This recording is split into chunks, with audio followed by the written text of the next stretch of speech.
In this demo, we're going to look at an example of resonance involving sound. So we have two tuning forks here. Each are at 256 hertz. They're tuned to a certain frequency. So we're going to see what happens when you hit one tuning fork. It's going to start making sound. What does that do to the second tuning fork? So let's see what happens.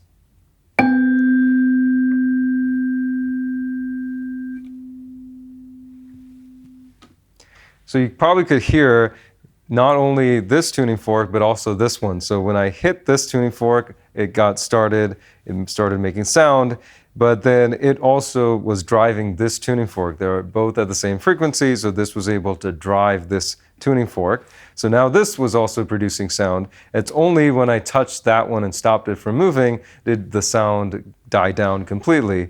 So it wasn't just this tuning fork, but it was also this tuning fork producing the sound. So let's see that again.